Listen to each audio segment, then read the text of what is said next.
Hey folks, how's it going today? I hope you guys are all having a wonderful day. We're getting a ton of snow and probably going to get some rain this afternoon here in Maine. Anywho, I'm going to pull the fret wire out of this Les Paul today. This guitar belongs to me. I've had it, I don't know, 20 years maybe. I really can't remember. And it's really not important, but there is an issue. It's not, this guitar has not been played a ton. The fret wire is not really worn. I love the size of the fret wire that's in it and whatnot. So I know you're asking yourself, why are you even going to change it then? Well, I'm going to show you that in a second. And like I said, I just ordered some new fret wire for it. I'm not going to refret it today, obviously, because I don't have the new fret wire, but we're going to pull the wire out. I'll show you my methods and tools that I use. And while the fret wire is out and I'm waiting for the new stuff to arrive, I'm going to do a few mods to the guitar as well. So there'll probably be a couple videos on this, and then you know, pulling the frets, installing them, and some of the other mods that I'm going to do, okay? So let's get right in there, and I'll show you what the issue is, and then we'll get our hands dirty and start yanking some wire out. All right, guys, let's get to it. Here we go. Okay, so here we go. Can anybody spot it? You will as we get up the neck here, okay? You see these frets are filed in quite a ways, right? And the string is right there where you start to get drop off when you're bending notes or even chording sometimes.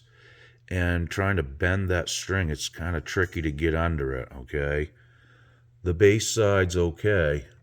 The treble side is it's just poor fretwork. They filed it at too big of an angle, and it's rounded, and you just get drop off. It's not even like a shelf. It's just like a little rounded hill, and it's a deal breaker. So those are coming out, and if you look at this, I mean, where that's beveled back on each side, okay? If you run your fret wire all the way out to the edge, I mean, I'm going to gain a ton of playability, on these two strings. I won't get drop off here or here, and it just feels better in your hands. It feels different the way it is. It really does. It's just not comfortable to play like that, because it is annoying when you get that kind of drop off thing. All right, so let's get the tools out. I'll loosen the strings up and we'll yank some fret wire. Here we go. Okay, so we got the strings loosened up, and now I'm going to use one of these to, I'm going to pull the strings out of the nut down here, and then you take one of these and you put 3 strings under that ear that hangs out over. Put it under your neck. And there you have it. That holds your strings out, okay? The one I just put in there was bought from like StewMac or somewhere. This is one I made out of a piece of house wire, okay? It's coated. It's a little thicker, but it does the same thing, okay? So I like to use a couple of them sometimes. Get one down by the nut, and then get one up here, close to the body. And like I said, that will just keep your strings off the fretboard so you can work, okay? It's kind of handy, really, honestly. Okay, so this is a little soldering iron that I've designated to fretwork. I filed a little notch in the center, and that just helps keep it on the fret, and you're not jumping off and scarring the wood or anything like that, or burning it, okay? And you got to watch guitars with binding, okay? Because you can melt the binding, just saying. So what I'm going to do is I'm going to let that heat up for another minute, and then we'll get the pliers out. These are some pliers that I made, okay? I don't know what they were, for like horse tack or a farrier or something, maybe some, I don't know, honestly. I found them laying around in my garage, and that's what became my fret removal tool. I did file the jaws with a round file up here, so that way when you grab it, it actually has a ramping effect on each side to help lift the fret, okay? Alright, so let's get going, and I'm heating these up. I don't know if they're glued in. More than likely they were. I really don't know. So you want to get them warmed up in case they were glued in, and that will help from keeping, if you pull it out with the glue still hooked to the tang, you can rip some wood out with it. So it's just good practice to warm them up a little bit, okay? Just take your time, and you guys have probably seen me do this a dozen times now, but this is how it is. Some of you folks may not have seen it, so anyway, it's good documentation, and I don't mind doing it. I'm just going to get a thing for my soldering iron to sit on here for a minute. Okay, so we're going to go in and just take a little bite underneath that fret wire like that, okay? And I'm keeping pressure down on the fret board. And you don't want to wiggle your pliers this way or back and forth. Just try to keep it straight up as you go across, okay? And that helps prevent a lot of chip out. And these pliers that I'm using too, by holding down on that, it does help with the chip out, okay? It keeps pressure down on the wood. They do make a little thing you can get from StewMac that will kind of do the same thing.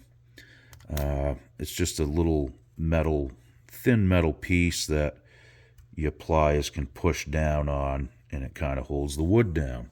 So anyway, it's just nothing I have some, but I just don't use them. I might use them once in a while just to clean up some frets or something on a guitar without, stripping the whole thing down and taking all the strings off. Another thing you want to watch is these trapezoid inlays. Those melt and burn really easy too. So again, buy a cheap soldering iron, file a notch in the end of it. It's just copper. It files really easy. So I got to get back on the right fret. It's tough doing this on film, but I'm trying to get you guys in as close as you can so you can see what it's going on and how we do it. So again, we're going to get right out here and try to get under the fret. Now some of these come out harder than others. Sometimes I have to actually spin my pliers around and take a different bite. Well, let's see. Might have to come in from this end. Again, I'm doing this left-handed. I'm right-handed, and just trying to keep my hands out of the shot, okay? So bear with me. I may have to start on a different end sometimes, but we'll get them out one way or the other, left-handed or not, all right? Good practice, I guess, to do it southpaw once in a while. Not my favorite, but it is what it is. Okay. Alright, so not bad. There is a few little chips, but really nothing too major. And the frets are coming out pretty nice too, so let's keep rolling. I'm going to do this right in real time, guys, so might be a little bit of a long video, but if you guys ain't got nothing else to do and you want to just hang out with me for a little bit, welcome aboard. I'd like to welcome all the new subscribers that have been showing up on the channel too. Really, really cool stuff, guys. I really appreciate all the nice comments and all the nice things you guys have to say. And I like the questions too. I mean, if I can answer some questions, I'm good with that. I mean, I'm not a guru on this stuff, but I've been around it for, I don't know, 45, 46 years now, since I started playing, you know. So, you know, I'm no stranger to this kind of stuff. It's mostly repetition, and I just never trusted anybody to work on my guitars, so this is why I taught myself how to do this. And that's why I'm passing it along to you guys. You can do it too. It's not undoable. Just take your time.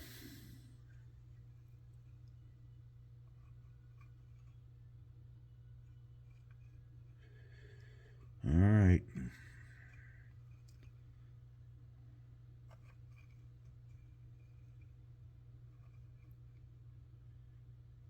Let's try that.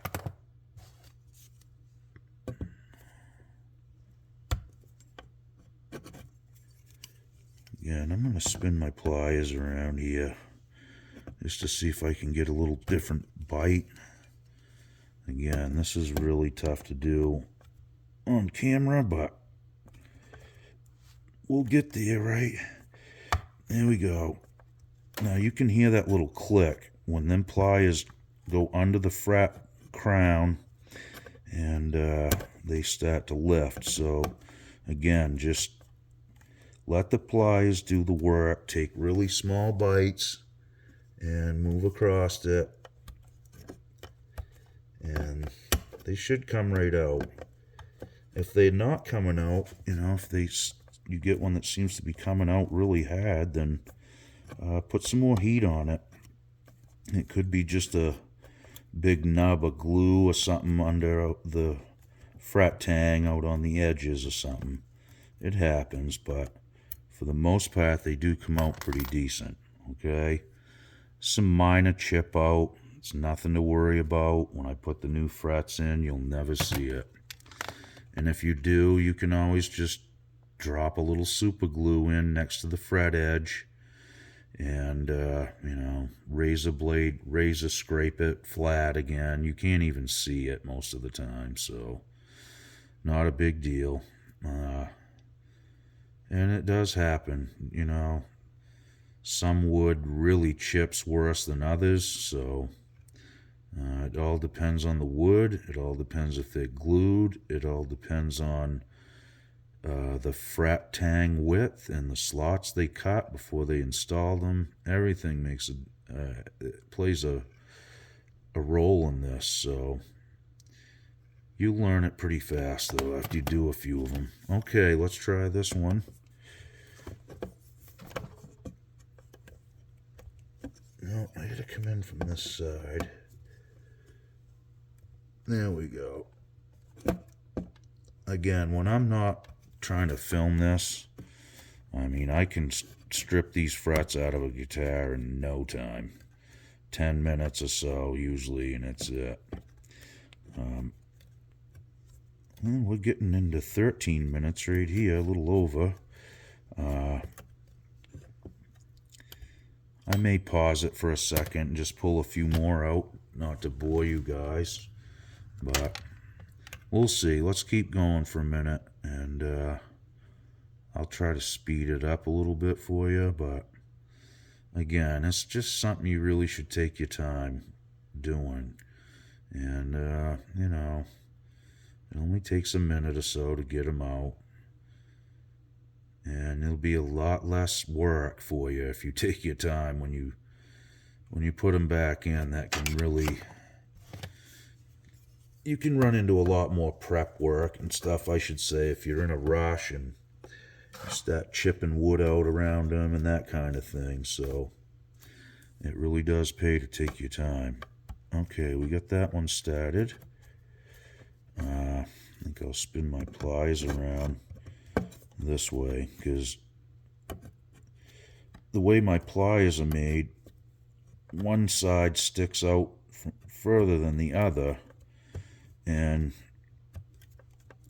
it does make a difference. It takes more of a bite, okay? So the way these are designed like this, if I have them this way, it's always pulling up as it goes along. If I have them this way, this is kind of behind you, okay? So it does make a difference, and I use them both ways. Sometimes I'll spin them just to get started. And once I get it started, I may flip them back around to keep that leading edge lifting it up as it should. You know, the frets down in this area weren't too bad as far as the, you know, the angle they filed on them, but as you get down this way, like I said, it was getting to the point where it was just unplayable. I don't like having strings drop off the frets on me and that kind of thing, so it isn't a big deal.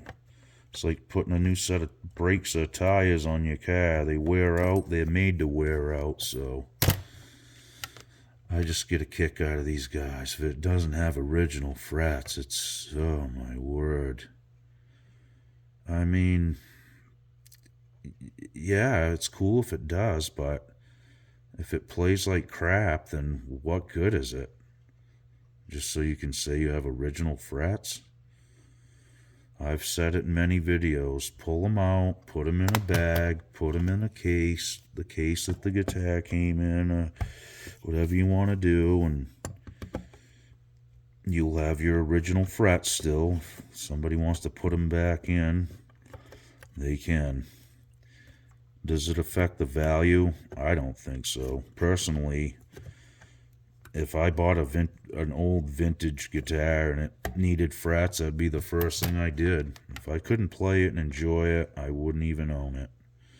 You know, I am a collector, but I'm not a hoarder, okay? That's a difference. Hoarders, to me, are people that pile stuff up and never use it. They just keep acquiring stuff and never ever use it. Now, I am a collector, but I play every one of my guitars. They're not just going to sit there and be wall warts and in a custom case and in a glassed-in atrium. It isn't me. If I can't play them, I don't even want them around me, you know, unless I can fix them. So, again, you know, this is stuff you can do on your own. You can learn how to do it. If I can do it and I learned how to do it, you probably can yourself. There are some tricks to it. I'm not saying just yank the frets out of your guitar and go for it. Do your research. Maybe even practice on an old one, I think, is the best medicine there. That's how I started. I took an old Strat neck and refretted it. It was my first electric guitar neck. I wore the frets right to the wood, basically, because I played the guitar a ton. And that's just how it works, you know. The neck is not going to do me any good if I can't play it or have it on the guitar. So I refretted it and took my time. It was a good learning experience. And I don't think you could tell that it's been refretted, honestly. You may be able to, but if you don't know what you're looking for, you probably can't. I'm not bragging about it. I mean, it was my first fret job, but I was shocked at how good it came out. But there were some things that I did learn along the way and made a few mistakes and learned how to overcome and correct them. So, like I said, you know, I think most anybody could do this if they took the time to figure it out and use the right tools and just knowing about how to file the ends off without, you know, things happening like they did to this guitar where there's just not enough real estate on the fret wire anymore to play it without the strings dropping off the edge of the fret. So again, I just This doesn't faze me in the least bit to do this to a guitar. It really doesn't. Once it's done, it's done. Once it's done, you're playing it again. That's the big thing, you know? So, there you have it. That's just my opinion, folks. You don't have to take what I say serious. I do understand some people want to keep stuff in its original form. And if you're not going to play it and you're just, a collector that's stashing all these high-end expensive guitars, I get that too. But it's just not for me. I like to play them too much, so... You know what, though? I think most vintage guitars are... I mean, unless I had a 59 Les Paul that was drop dead mint, or even if I had one that come out of a dumpster, it wouldn't matter, but, I would still play it. I would. I'd be leery of it, but, at the end of the day, that's the whole fun, is playing these things anyway. I can't get to all my guitars and play them, as much as I'd like, because usually you find one that you really enjoy playing, and it seems to be the go-to one for a few weeks. Then I go on to another kick, and I'll start playing other guitars, but it's good. It breaks it up and that kind of thing, and it lets me at least check all these guitars out and see what's up with them and what they need. And I've known about this issue with this for a while, but I've just really never stopped and took the time to do this. So, if you're going to do this on someone else's guitar, I would normally tape all the edges off on the binding and that kind of thing. But this is mine, and I'm not too worried about it. Once in a while your pliers will slide off, but it doesn't scratch or damage nothing usually. So, okay, so I'm going to spin them around again because they work better in that direction. See, I get a bigger bite. Depends on which way I go. Okay, we're moving right along. Let me slide her down here a little bit. We got a few left, but so far so good. Everything's coming out nice. So when you do get these out, the next step is to sand the fretboard down. And you should use a radius block to keep it, symmetrical all the way across the fretboard.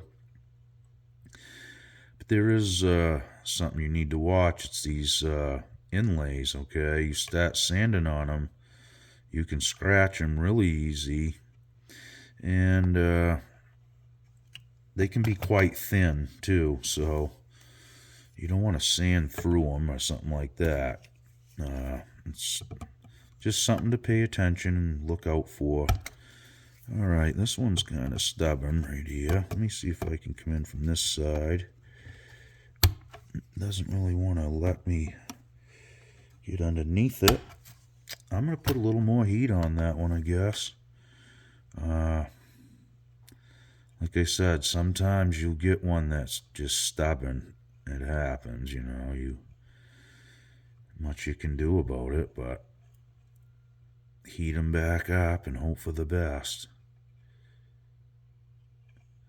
A lot of times it's just, depends on where the guitar was built, who, that kind of thing. The amount of glue they use, I should say. Sometimes it's just out on the ends of the fret wire. This is so hard to do left-handed, guys, but I would normally have both hands on this thing and never ever slip off the fretboard, okay? But again, this is just for demonstration. I'm going to show you guys how to do it and how I go about it. Okay, see, there's a little glue on the edge of that one. I could feel it, and I did get some lifting, okay? A few light chips there, so I'm guessing there was some glue hooked to the tang. It's not a big deal. If you get something that chips out, this would be the time to touch it with some super glue and lay everything back down, okay? It's easier to do it now than it would be after you refret. So if you see anything chipped out, just tag it with a little thin super glue, push it back down, and you won't have to worry about it again. Then you can do your sanding and that sort of thing. Well, let's try this one. This should be pretty hot. All right.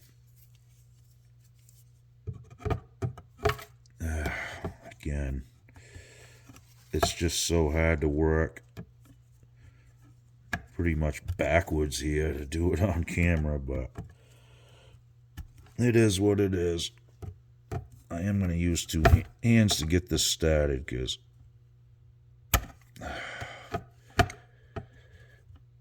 there we go. Okay. Again, you know, if this is your first time doing it or you're doing it on an expensive guitar, you can tape the edges of your fretboard off if you're nervous of that or anything. It's not really an issue, but it can be, you know.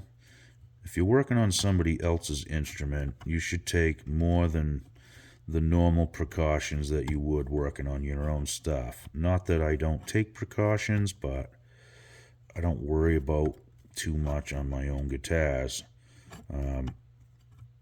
Again, find an old one and practice on it. Okay, that one come out okay.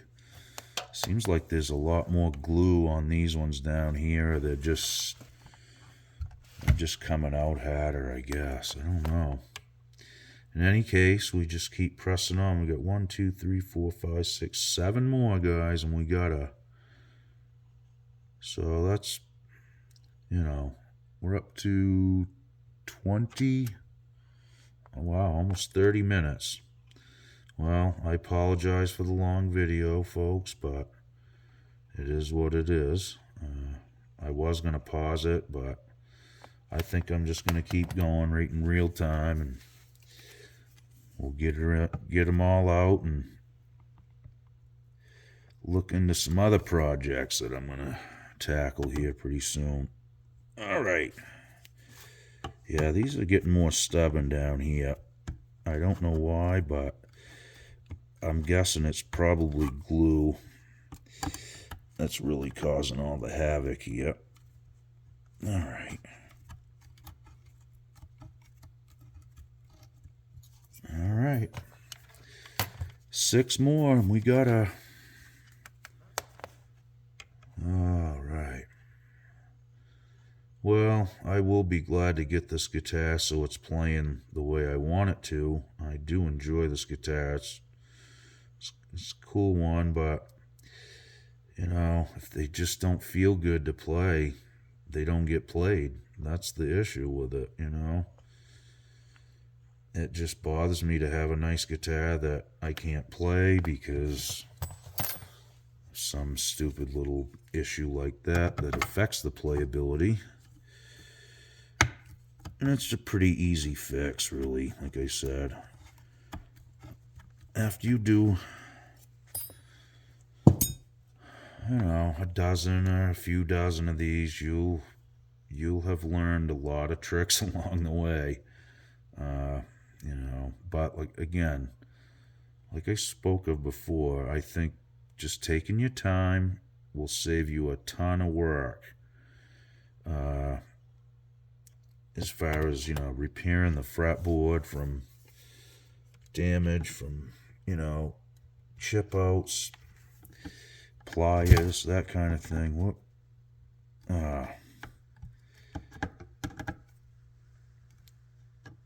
That's another tip. When you build a set of pliers, or if you buy some, I've ground the edges off, you know, like this stuff's all smooth and rounded, no sharp edges anywhere.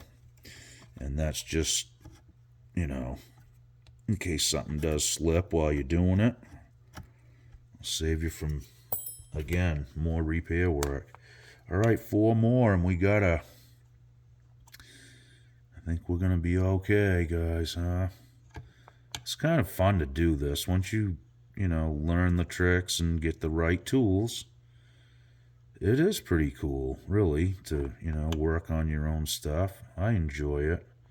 I enjoy working on other people's stuff too, as well, but it's nice to be able to tack your own guitars and do what you want to them. Excuse me.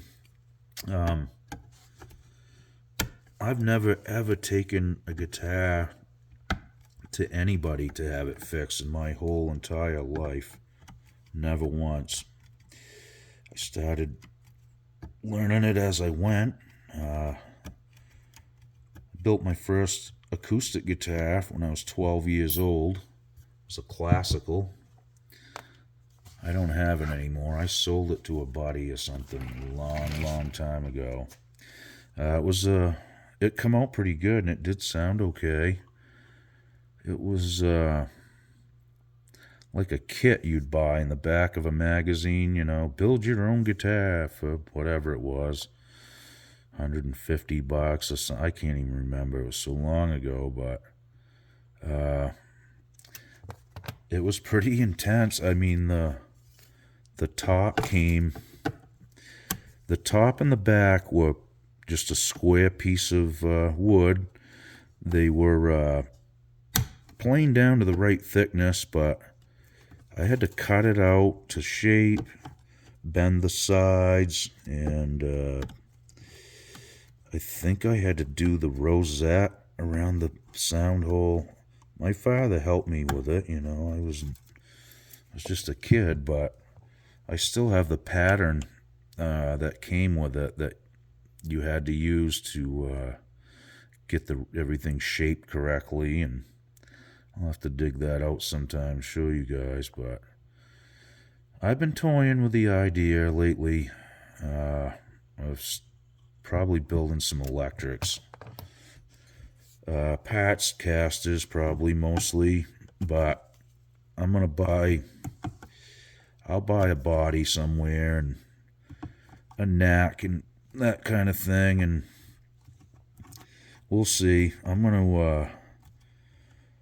think I'm gonna build a Telecaster first, and I think I'm gonna go all out. I'm gonna buy the best stuff I can find, the best pickups I can find, tuners, everything. I'm just gonna try to build the ultimate guitar for a guitar player, okay? Not a collector. I want something that's gonna be just a workhorse and a tool, okay? So we'll see.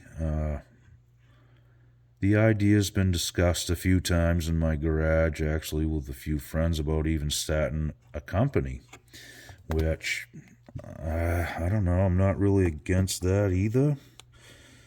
We'll see.